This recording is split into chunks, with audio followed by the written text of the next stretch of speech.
Multiple nuns pregnant in secluded monastery. What the investigation uncovers will shock you. BST. Benedict Monastery. Nestled high in the remote foothills of the Appalachian Mountains in West Virginia, was a place of quiet contemplation and unwavering devotion. For centuries, it had stood as a beacon of faith, a sanctuary from the world's turmoil. The Benedictine nuns who resided within its ancient stone walls lived a life of simplicity, prayer, and service, their days governed by the rhythmic cycle of liturgical hours. Mother Superior Mary, a woman of unwavering faith and quiet strength, had led the monastery for over 20 years. Her face, though lined with age, held a serene beauty, her eyes reflecting a deep well of compassion and wisdom.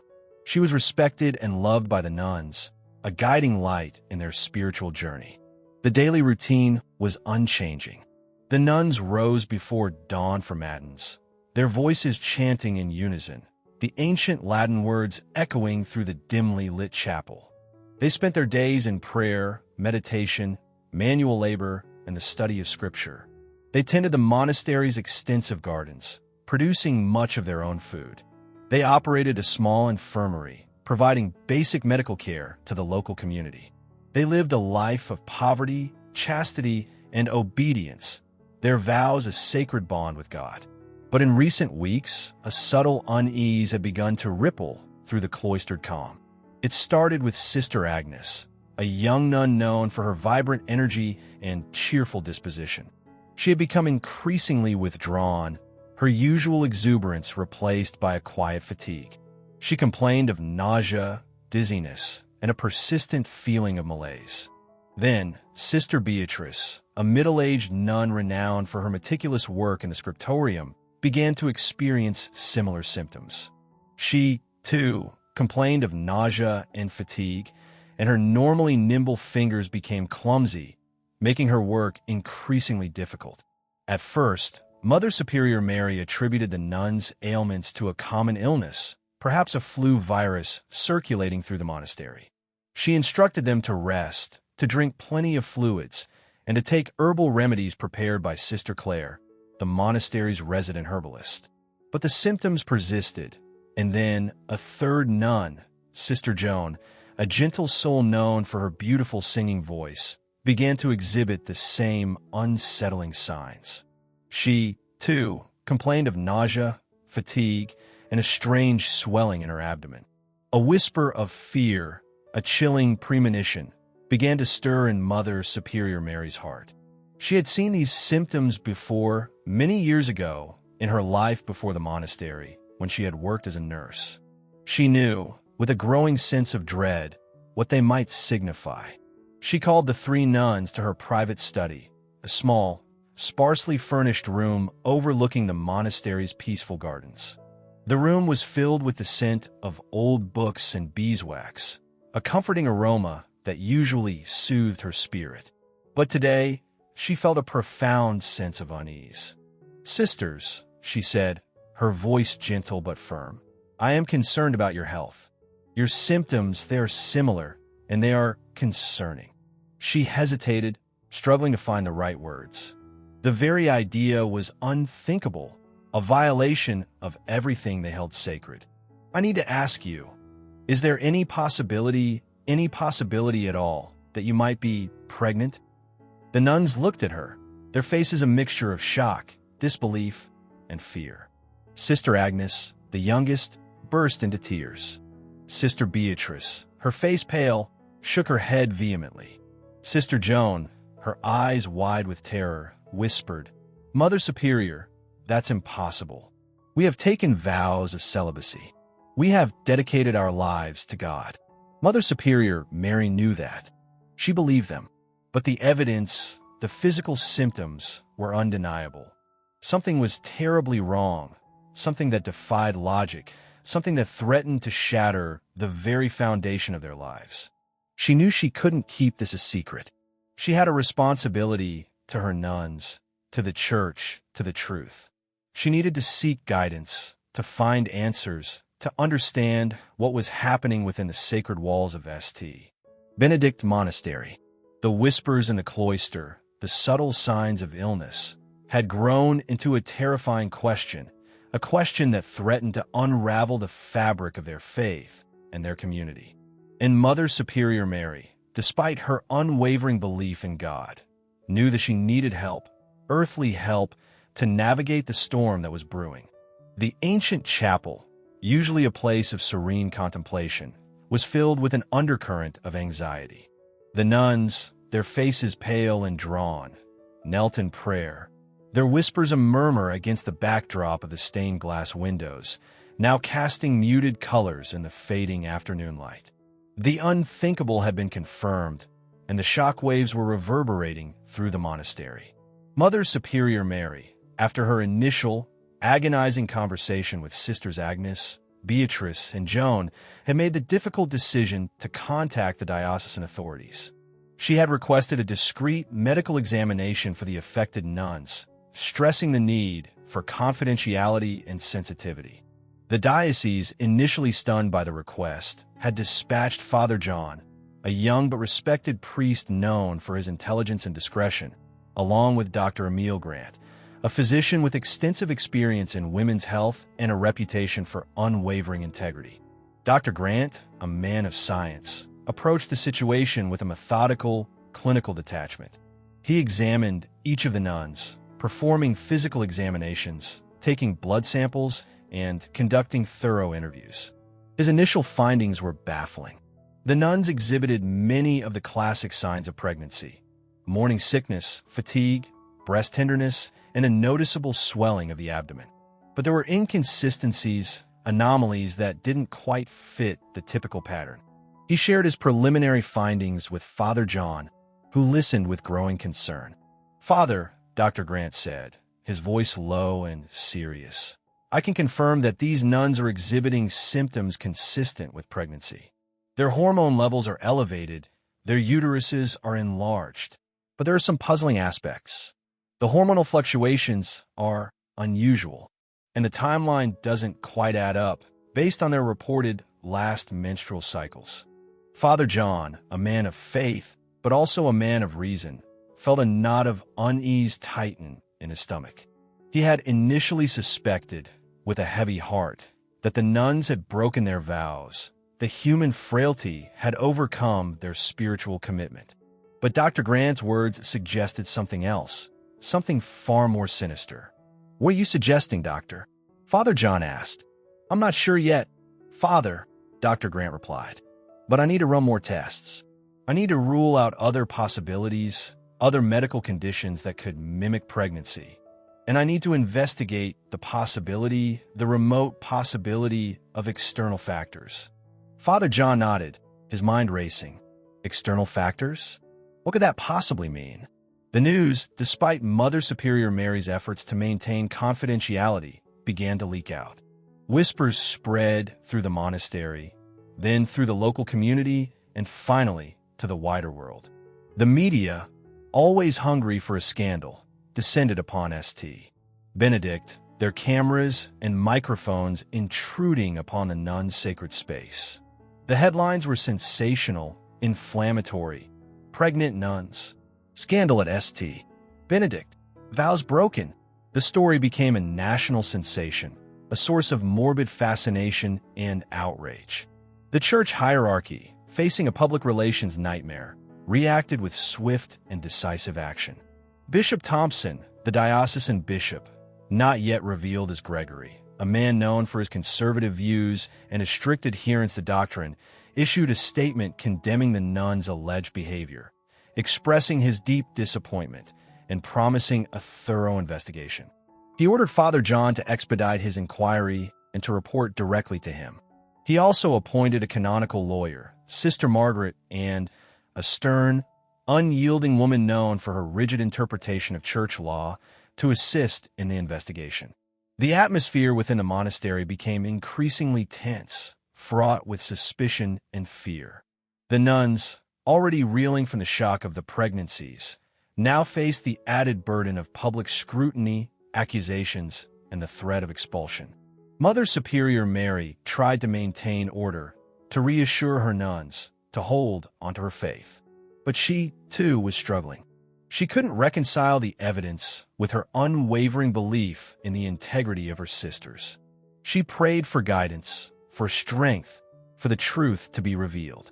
The initial tests, ordered by the skeptical and increasingly worried, Father John had a devastating conclusion. The nuns had elevated HCG, human chorionic gonadotropin, levels, and this meant only one thing, that they were pregnant. The unthinkable had happened. The sacred vows had been broken, or so it seemed.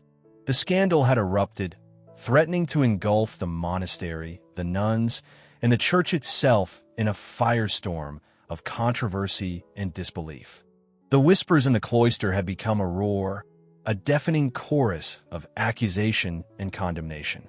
And the truth, hidden beneath layers of deception and manipulation, remained elusive, waiting to be uncovered. The arrival of Father John and Dr. Emil Grant at St. Benedict Monastery was met with a mixture of apprehension and hope. The nuns, cloistered from the world, were unaccustomed to outsiders, particularly men, intruding upon their sacred space. Yet, they also recognized the need for answers, for a way to clear their names and restore the sanctity of their community. Father John, a man in his late 30s, possessed a quiet intensity, his eyes reflecting both compassion and a keen intellect. He was known within the diocese for his thoughtful approach to complex issues, his ability to listen, and his unwavering commitment to justice. He had been deeply troubled by the initial reports from St. Benedict, and he approached the investigation with a heavy heart, but also with a determination to uncover the truth, whatever it might be. Dr. Grant, a few years older than Father John, was a man of science, his demeanor calm and methodical. He was a respected physician, known for his thoroughness, his objectivity, and his unwavering commitment to his patients' well-being. He had been skeptical of the initial reports, finding it difficult to believe that multiple nuns in a secluded monastery could simultaneously break their vows of celibacy. Their first meeting with Mother Superior Mary took place in her small, sparsely furnished office. The room was filled with the scent of old books and beeswax, a comforting aroma that did little to dispel the tension in the air.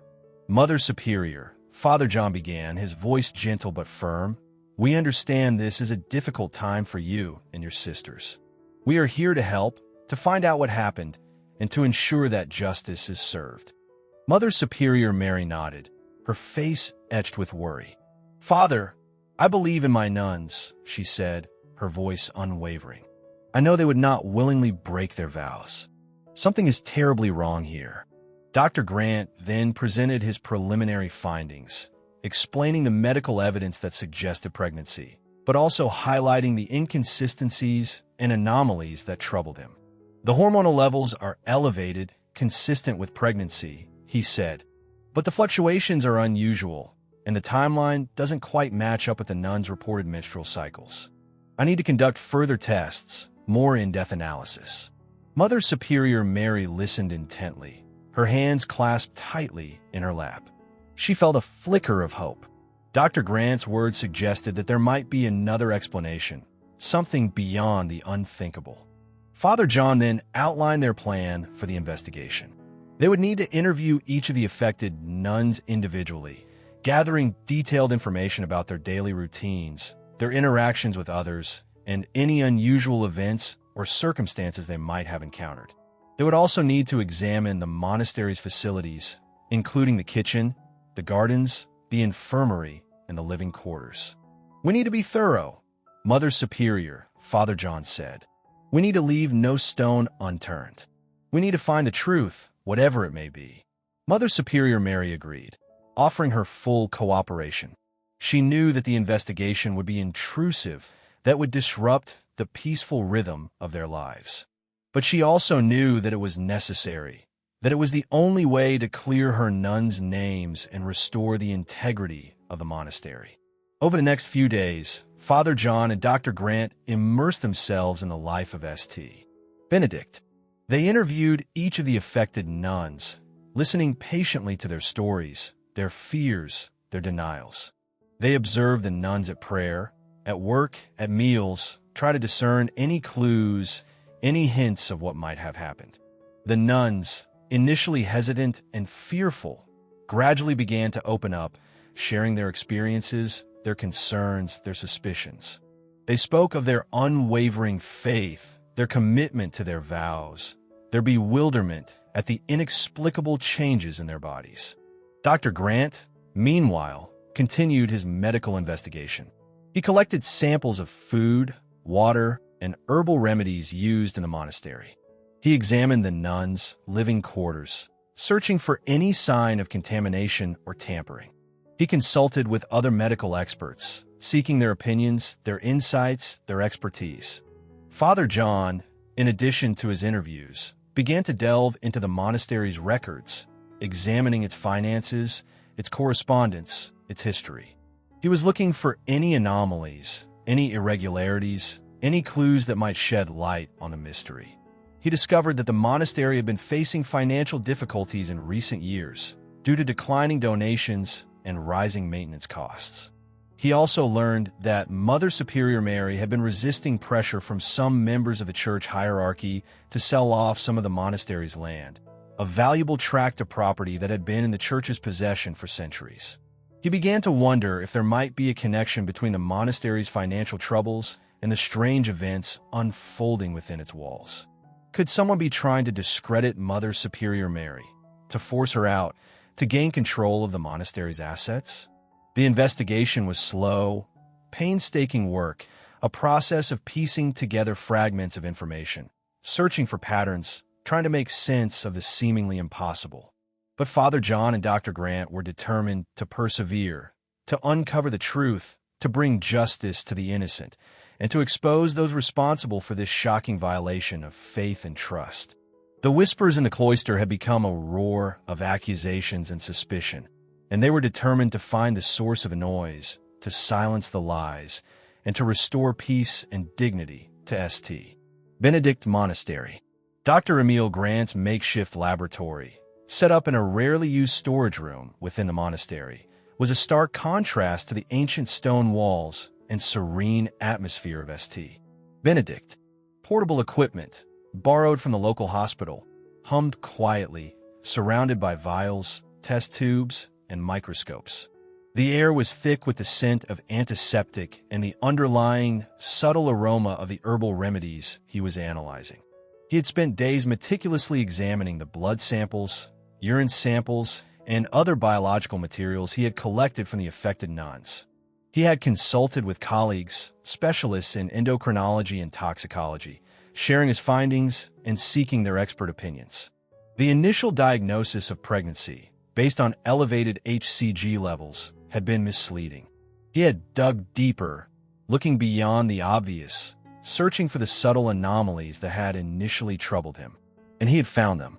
The hormonal profiles of the nuns were not consistent with natural pregnancy. The levels of certain hormones, while elevated, were fluctuating in an atypical pattern. There were traces of synthetic compounds, substances not normally found in the human body, substances that could mimic the effects of pregnancy hormones. He had identified the culprit, a carefully calibrated cocktail of synthetic hormones, administered over a period of time, designed to induce the symptoms of pregnancy without actual conception. It was a sophisticated, insidious form of deception, a deliberate act of sabotage. He called Father John to his makeshift lab, his face grim, his voice filled with a mixture of anger and disbelief. "Father," he said, "I have the results. The nuns are not pregnant. They have been subjected to artificial hormonal manipulation." Father John stared at him, his mind reeling. "Artificial," he repeated, struggling to grasp the implications. "But how? What?" Dr. Grant explained his findings, detailing the specific hormones involved, the method of administration, and the likely effects on the nuns' bodies. "It's a complex mixture," he said. "Someone with a significant understanding of endocrinology and pharmacology would have been needed to create this. It wasn't accidental. It was deliberate." Father John felt a chill run down his spine. This was no longer a case of broken vows, of human frailty. This was a conspiracy, a calculated attack on the nuns, on Mother Superior Mary, on the very foundation of the monastery. Who would do such a thing? Father John asked, his voice barely a whisper. Dr. Grant shook his head. I don't know, Father, but I can tell you this. It was someone who wanted to make these nuns appear pregnant, someone who wanted to discredit them, to create a scandal. He pointed to a chart, displaying the analysis of the herbal remedies used in the monastery. I found traces of the synthetic hormones in several of the herbal preparations, he said, specifically in the teas and tinctures used to treat common ailments like nausea and fatigue. Father John's eyes widened in realization. The herbal remedies. Sister Claire, she was the one who prepared all the medications for the monastery. Could she be involved?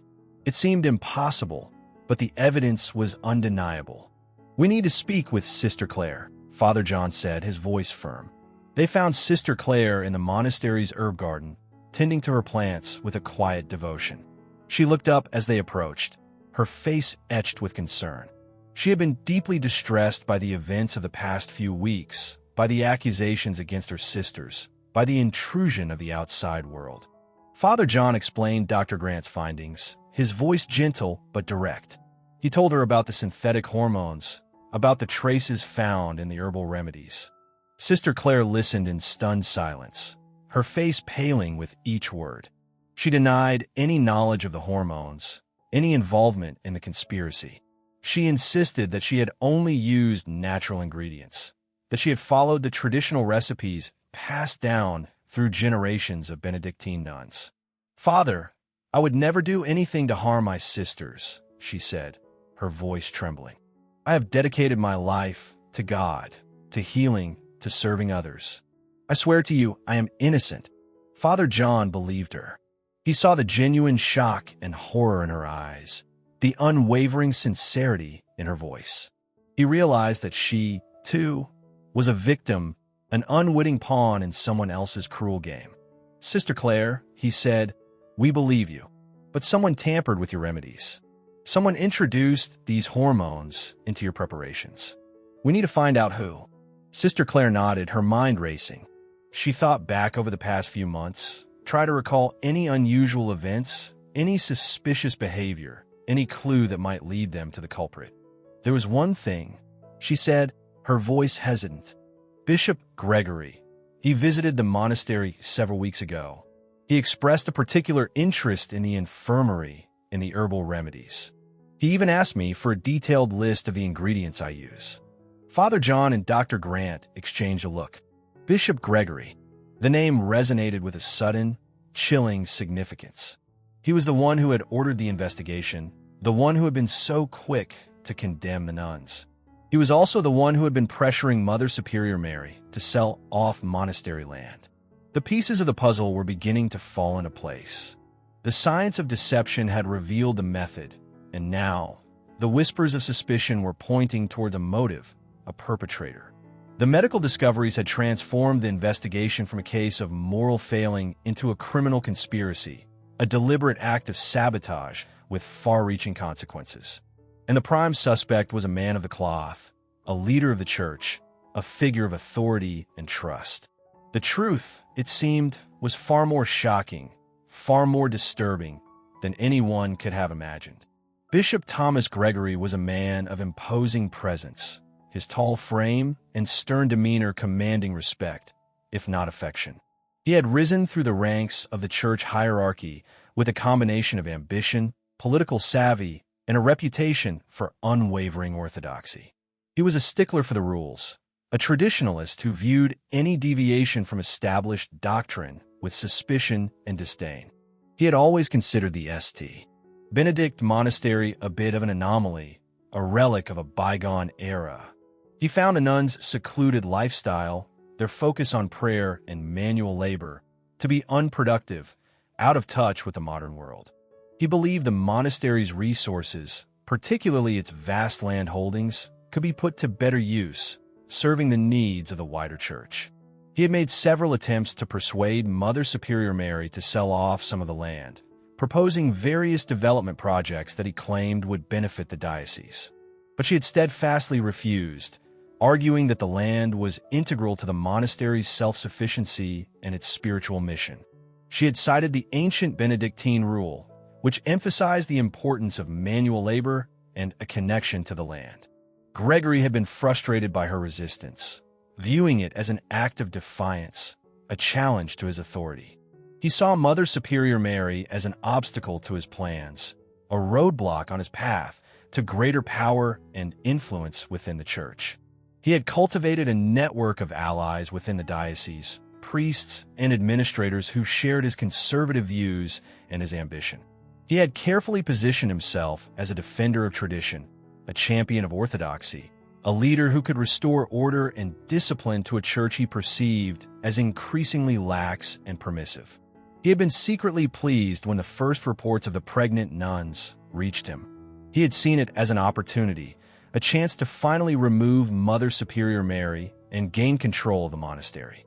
He had feigned outrage, expressing his deep disappointment and promising a thorough investigation, while secretly relishing the scandal and its potential consequences. He had handpicked Father John for the investigation, believing him to be a loyal and obedient priest who would follow his instructions without question. He had expected a swift condemnation of the nuns, a confirmation of their guilt, and a justification for his intervention. But Father John had proven to be more independent, more discerning than Gregory had anticipated. The priest's insistence on a thorough medical investigation, his collaboration with Dr. Grant, and his growing skepticism about the nuns' culpability had begun to trouble Gregory. He had summoned Father John to his office at the diocesan headquarters, a large, imposing building in the city, a stark contrast to the quiet simplicity of St. Benedict. "Father John," Gregory said, his voice stern, "I am concerned about the direction of your investigation. It seems you are wasting time and resources on frivolous theories. The evidence is clear.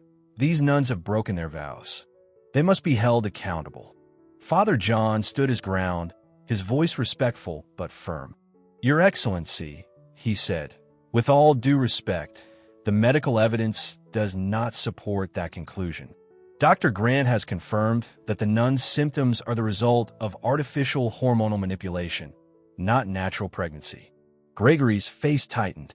"Hormonal manipulation?" he scoffed. "That's absurd. Who would do such a thing? And why?" "That's what we're trying to determine, Your Excellency," Father John replied.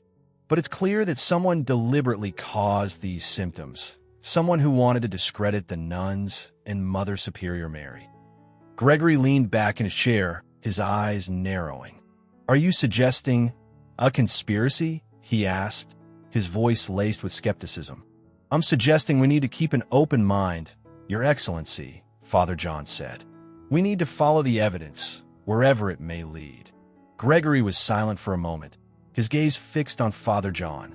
He realized that the priest was not going to be easily swayed, that he was determined to pursue the truth, regardless of the consequences. "Very well, Father," Gregory said, his voice regaining its composure. "Continue your investigation. But I expect results, and I expect them soon. This scandal is damaging the church's reputation, and we need to resolve it quickly and decisively." Father John nodded, but he felt a growing unease. Gregory's insistence on a swift resolution, his dismissive attitude towards the medical evidence, and his focus on the church's reputation, rather than the well-being of the nuns, raised red flags.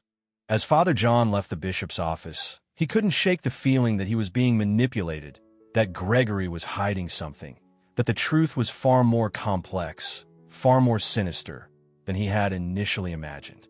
The shadows of ambition, the whispers of conspiracy, were growing darker, and Father John knew that he was walking a dangerous path, a path that could lead to a confrontation with the very power structure he had sworn to serve.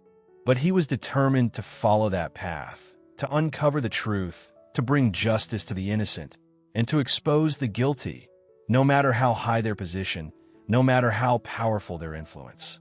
The grand hall of the diocesan headquarters was filled with an air of solemnity and tension. Representatives from various monasteries and parishes across the region had gathered, summoned by Bishop Gregory to address the grave scandal at St. Benedict. The nuns of St. Benedict, except for the affected ones, were seated in the front rows, their faces pale and drawn, their eyes downcast.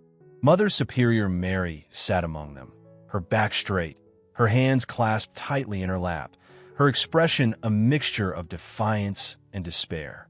Bishop Gregory, flanked by his advisors and Sister Margaret and the canonical lawyer, stood at the podium, his face a mask of righteous indignation. He began to speak, his voice booming through the hall, his words carefully chosen to condemn and to control. "My brothers and sisters in Christ," he said, "we are gathered here today to address a matter of grave concern, a matter that strikes at the very heart of our faith, a matter that threatens to undermine the sanctity of our holy vows." He paused, allowing his words to sink in, his gaze sweeping across the assembled audience. "The events at St. Benedict Monastery have shocked and dismayed us all," he continued. "The reports of multiple nuns exhibiting symptoms of pregnancy. It is a scandal of unprecedented proportions, a betrayal of trust, a violation of the sacred vows of chastity." He deliberately avoided mentioning Dr. Grant's findings, the evidence of hormonal manipulation. He focused instead on the appearance of pregnancy, on the public perception, on the damage to the Church's reputation. "We have conducted a thorough investigation," he lied, "and the evidence is clear. These nuns have engaged in inappropriate behavior. They have broken their vows, and they must be held accountable." A murmur of shock and disbelief rippled through the hall. The nuns of St. Benedict gasped, their eyes widening in horror. Mother Superior Mary rose to her feet, her voice trembling with anger. "Your Excellency," she said, "this is a lie. My nuns are innocent. They have been victims of a terrible deception. The medical evidence proves." Gregory cut her off, his voice sharp and dismissive. "Silence, Mother Superior. You have shown a shocking lack of leadership, a failure to maintain discipline within your own community. Your testimony is irrelevant." Sister Margaret stepped forward, her face stern and unyielding. "Mother Superior Mary," she said, "you and the affected nuns are hereby charged with violating your vows of chastity. You are suspended from your duties, and you are ordered to leave the monastery immediately." A gasp of outrage erupted from the nuns of St. Benedict. Several of them jumped to their feet, protesting the injustice, defending their sisters. But Gregory silenced them with a wave of his hand. "This decision is final," he declared. "The affected nuns will be transferred to separate convents, where they will undergo a period of penance and reflection.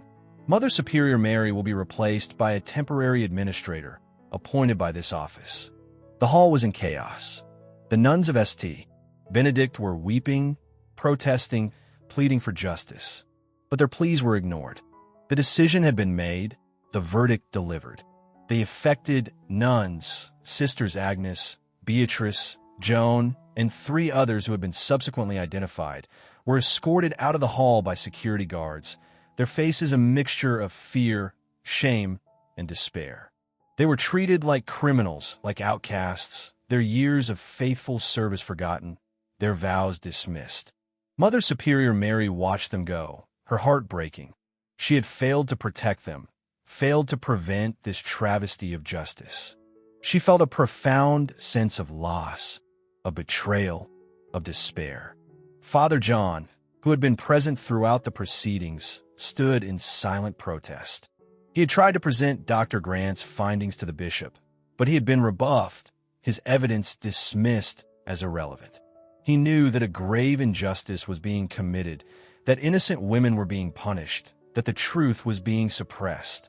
He watched as Mother Superior Mary was led away, her head held high, her spirit unbroken, despite the crushing weight of the accusations. He knew he had to do something, that he couldn't stand idly by while this injustice unfolded. The accusations had flown, the verdict had been delivered, and the consequences were devastating. The nuns of St. Benedict were scattered, their community shattered, their faith tested, and Bishop Gregory, his ambition momentarily satisfied, had achieved his goal, consolidating his power and eliminating his perceived enemies.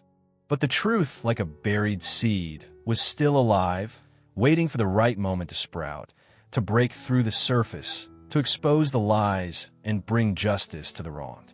And Father John, armed with the truth and fueled by his unwavering sense of righteousness, was determined to be the one to cultivate that seed, to bring the darkness into the light. Sister Helen, a gentle soul with a fragile constitution, had always found solace in the quiet routine of the monastery. The rhythm of prayer, the camaraderie of her sisters, the simple tasks of daily life. These had been her anchors, her refuge from the storms of the outside world. But the scandal, the accusations, the expulsion from St. Benedict had shattered her world, leaving her adrift in a sea of despair. She had been transferred to a small, austere convent in a remote rural area, a place far removed from the familiar comforts of St. Benedict. The nuns there were kind, but they were also reserved, distant, their lives untouched by the scandal that had consumed Sister Helen. She felt utterly alone, isolated by her shame, her fear, and the crushing weight of the false accusations.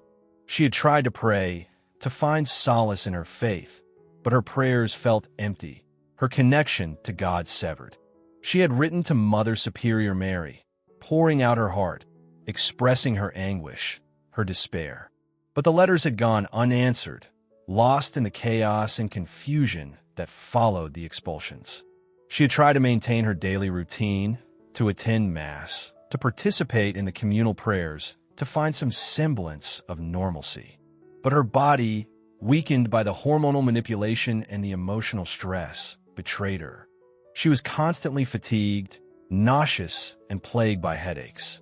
The other nuns, though well-meaning, didn't understand her suffering. They saw her as a fallen woman, a sinner, a source of shame. They offered her polite smiles, but their eyes held a mixture of pity and judgment. Sister Helen began to withdraw, spending most of her time alone in her small, sparsely furnished cell. She would sit by the window, staring out at the bleak landscape, her heart filled with a profound sense of loss. She thought of her life at St. Benedict, of the joy she had found in serving God, of the friendships she had forged, of the sense of belonging she had cherished. All of that was gone, ripped away from her by a cruel and calculated deception. She felt betrayed by the church, by the institution she had devoted her life to. She felt abandoned by God, by the faith that had always been her source of strength. The guilt, the shame, the despair became overwhelming. She saw no way out, no hope for the future. She felt like a burden, a disgrace, a stain on the purity of the church. One cold, gray morning, Sister Helen did not appear for Matins. The other nuns, initially unconcerned, assuming she was simply unwell, went about their duties. But as the day wore on, and Sister Helen remained absent, a sense of unease began to grow. The Mother Superior of the convent, a stern but compassionate woman named Sister Agnes, a different Sister Agnes, went to Sister Helen's cell to check on her. She knocked on the door, but there was no answer. She called out Sister Helen's name, but there was only silence. She tried the door, and to her surprise, it was unlocked. She pushed it open slowly, her heart pounding with a sense of dread. The sight that greeted her was one of unspeakable horror. Sister Helen was hanging from a makeshift noose fashioned from her bedsheets, her body lifeless, her face pale and still. Sister Agnes cried out, a scream of anguish that echoed through the quiet convent. The other nuns rushed to the scene, their faces filled with shock and disbelief. Sister Helen's suicide was a devastating blow, a tragic consequence of the lies, the accusations, the injustice that had been perpetrated against her and her sisters. It was a stark reminder of the human cost of ambition, of deception, of the abuse of power. The news of Sister Helen's death reached Father John, who was still tirelessly working to uncover the truth behind the St. Benedict scandal. He was devastated, his heart filled with grief and rage. He had failed to protect her, failed to prevent this tragedy. He knew that Sister Helen's death was not just a suicide. It was a murder committed by those who had orchestrated the conspiracy, by those who had spread the lies, by those who had condemned innocent women. He redoubled his efforts, driven by a fierce determination to bring the perpetrators to justice, to avenge Sister Helen's death, to restore the honor of the wrongly accused nuns. He knew the road ahead would be difficult, that he would face opposition from powerful forces within the church. But he was undeterred. He had the truth on his side, and he would not rest until it was revealed. He contacted Dr. Grant, sharing the tragic news and urging him to expedite the analysis of the herbal remedies. He also reached out to a trusted journalist, a woman named Sarah Matthews, who had been covering the St. Benedict's story with a critical and discerning eye. He shared his suspicions, his evidence, his fears. "Sarah," he said, his voice urgent, "I need your help. This is bigger than just a few pregnant nuns. This is a conspiracy, a deliberate attempt to discredit Mother Superior Mary and seize control of the monastery. And now, a young woman is dead." Sarah Matthews, a seasoned investigative reporter, recognized the gravity of the situation. She agreed to help Father John, to use her resources, her contacts, her platform to expose the truth. Together, they began to piece together the puzzle, connecting the dots, uncovering the hidden links between Bishop Gregory, the financial pressures on the monastery, and the manipulated medical evidence. They interviewed former staff members, disgruntled priests, and anyone who might have information about Gregory's activities. They discovered that Gregory had been involved in several questionable financial dealings, using church funds for personal gain and leveraging his position to enrich himself and his allies. They also learned that he had a long-standing rivalry with Mother Superior Mary, resenting her independence and her refusal to bend to his will. The evidence was mounting, the conspiracy becoming clearer. Bishop Gregory, driven by ambition and greed, had orchestrated the entire scandal, using the synthetic hormones to create the illusion of pregnancy, to discredit Mother Superior Mary, and to seize control of St. Benedict and its valuable land. Sister Helen's death, a tragic consequence of Gregory's actions, had become the catalyst for exposing the truth. The price of lies, the cost of deception, had been paid in blood, and Father John was determined to ensure that those responsible would be held accountable. The investigation, fueled by grief and a righteous anger, was gaining momentum, moving closer to unmasking the serpent in the garden, the wolf in sheep's clothing, the man who had betrayed his vows and his position to pursue his own selfish desires. The weight of evidence against Bishop Gregory was becoming overwhelming. Father John, with the unwavering support of Dr. Grant and the investigative journalist, Sarah Matthews, had meticulously gathered a mountain of proof, exposing the intricate web of deceit and manipulation that Gregory had woven. Dr. Grant's final analysis of the herbal remedies had definitively identified the synthetic hormones used to induce the false pregnancy symptoms. He had traced the purchase of these hormones to a pharmaceutical company with ties to a close associate of Bishop Gregory. Sarah Matthews, through her network of contacts and relentless digging, had uncovered a trail of financial irregularities, linking Gregory to questionable land deals and the misuse of church funds. She had also obtained copies of internal memos and emails that revealed Gregory's plan to remove Mother Superior Mary and install a more compliant administrator at St. Benedict. Father John, armed with this irrefutable evidence, knew it was time to confront Gregory. He requested a meeting with the Archbishop, the highest-ranking church official in the region, a man known for his integrity and his commitment to justice. The meeting took place in the Archbishop's private study, a room filled with the scent of old books and incense, a stark contrast to the modern, sterile office of Bishop Gregory. Father John presented his findings, laying out the evidence, piece by piece, detailing Gregory's motive, his method, and the devastating consequences of his actions. The Archbishop listened intently, his face growing increasingly grave as the story unfolded. He had known Gregory for many years, had trusted him, had considered him a valuable asset to the church. The revelation of his betrayal was a profound shock, a devastating blow to his faith and his fellow clergy. "Father John," the Archbishop said, his voice heavy with sadness, "are you certain of these allegations?" The implications are staggering. Your Excellency, Father John replied, I am certain. The evidence is irrefutable. Dr. Grant's scientific analysis, MS. Matthews's investigative reporting, and my own investigation all point to the same conclusion. Bishop Gregory orchestrated this entire scandal to further his own ambitions. The Archbishop sighed deeply. I will convene a special tribunal, he said. We will conduct a thorough and impartial investigation. Bishop Gregory will be given an opportunity to respond to these charges. But if the evidence is as compelling as you say, he will be held accountable. No one is above the law, not even a bishop. The tribunal was convened, a panel of senior clergy members tasked with reviewing the evidence and determining Gregory's guilt or innocence. The proceedings were held in secret to protect the integrity of the church and to avoid further scandal. Father John, Dr. Grant, and Sarah Matthews presented their findings to the tribunal, laying out the case against Gregory in meticulous detail. They presented the medical evidence, the financial records, the internal memos, the witness testimonies, the overwhelming proof of his guilt.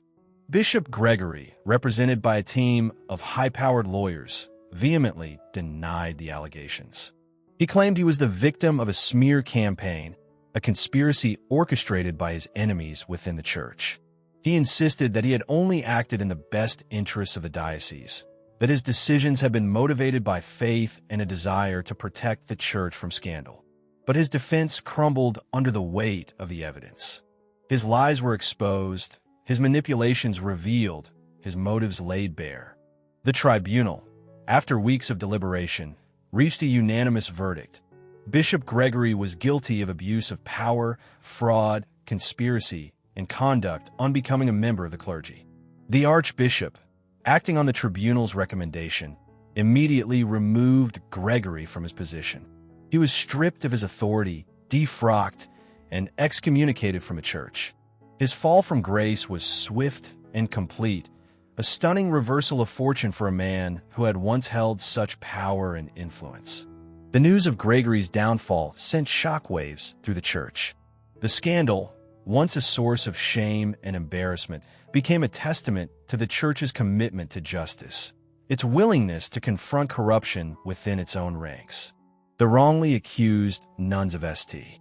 Benedict were exonerated, their vows reaffirmed, their reputations restored. They were welcomed back to the monastery with open arms, their community healed, their faith strengthened. Mother Superior Mary, vindicated and restored to her position, led the monastery in a special service of thanksgiving, a celebration of justice, of truth, of the enduring power of faith. Mr. Abernathy, who had been following the developments closely, felt a profound sense of relief and satisfaction. He had played a small part in bringing about justice, in righting the wrongs he had initially contributed to. He continued to support Lisa and Samuel, his commitment to them unwavering. The unmasking of the serpent, the exposure of Bishop Gregory's treachery, had brought closure to a dark chapter in the history of St. Benedict. The truth had prevailed, justice had been served, and the healing process could begin. But the scars of the scandal would remain, a reminder of the fragility of trust, the vulnerability of the innocent, and the enduring need for vigilance and accountability within the church and within all institutions of power. The rolling hills surrounding St. Benedict Monastery were bathed in the golden light of a late afternoon sun. The air was crisp and clean, carrying the scent of pine and damp earth. Inside the monastery walls, a sense of peace had returned, a quiet serenity that had been shattered by the scandal, but was now slowly, carefully being rebuilt.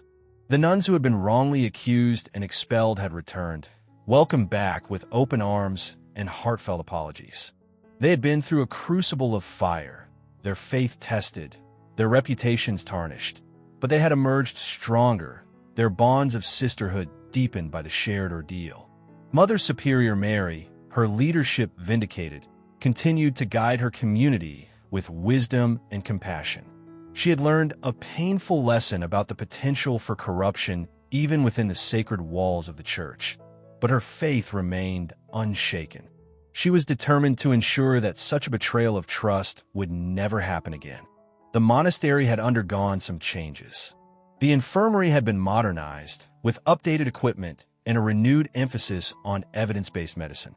Sister Claire, still deeply shaken by her unwitting role in the conspiracy, had requested to be relieved of her duties as herbalist. She now devoted her time to prayer and contemplation, seeking solace in the quiet solitude of the monastery gardens. Father John, hailed as a hero for his role in exposing Bishop Gregory's treachery, had been offered a prestigious position in the Vatican. But he had declined, choosing to remain in the diocese, serving as a parish priest in a small, rural community. He felt a deep connection to the people he had helped, and he wanted to continue his work of healing and reconciliation. Dr. Emil Grant, his scientific curiosity satisfied and his sense of justice fulfilled, returned to his practice, carrying with him the lessons he had learned at St. Benedict. He became a vocal advocate for the ethical use of medicine, speaking out against the potential for abuse and manipulation. Sarah Matthews, the journalist who had helped expose the scandal, continued to write about issues of social justice, holding power accountable and giving voice to the voiceless. Her articles on the St. Benedict case had earned her a Pulitzer Prize nomination, but more importantly, they had helped bring about real change. Mr. Abernathy, the former landlord whose initial callousness had set the events in motion, continued his journey of redemption. He remained a regular visitor to St. Benedict, offering his support to the nuns and continuing his financial assistance to Lisa and Samuel. He had found a purpose in his life, a sense of meaning that had eluded him for so long. He became a familiar and welcomed sight, a reformed soul. Lisa, now a confident young woman and a devoted mother, had found peace and stability. She was thriving in her new apartment, working part-time, and pursuing her education. Samuel was a happy, healthy child, the center of her world. She had forgiven her mother, Margaret, understanding the complex circumstances that had led to her inaction. Their relationship was still fragile, but it was slowly healing, built on a foundation of shared pain and a tentative hope for the future. One Sunday afternoon, a special Mass was held at St. Benedict, a service of reconciliation and healing. The chapel was filled to capacity with nuns, parishioners, and members of the local community. Father John delivered a powerful sermon, speaking of the importance of forgiveness, the need for justice, and the enduring power of faith. He spoke of Sister Helen, the innocent victim whose tragic death had been the catalyst for exposing the truth. He honored her memory, her gentleness, her unwavering devotion. He called for a moment of silence, a time to reflect on the pain that had been inflicted, the lessons that had been learned, and the hope for a brighter future. After the Mass, the community gathered in the monastery's courtyard, sharing a simple meal, exchanging stories, and offering support to one another. The atmosphere was one of quiet joy, of shared relief, of renewed hope. Mother Superior Mary, standing beside Lisa and Samuel, looked out at the gathering, her heart filled with gratitude. The scars of the past would remain, a reminder of the darkness they had endured. But the wounds were healing, the community was stronger, and the future was filled with promise. The St. Benedict Monastery, once shaken to its core by scandal and betrayal, had emerged from the darkness, renewed and revitalized. The nuns, their faith tested but unbroken, continued their life of prayer and service, their voices raised in hymns of praise and thanksgiving. The whispers in the cloister were now whispers of hope, of healing, of the enduring power of the human spirit to overcome adversity and to find redemption in the face of profound loss.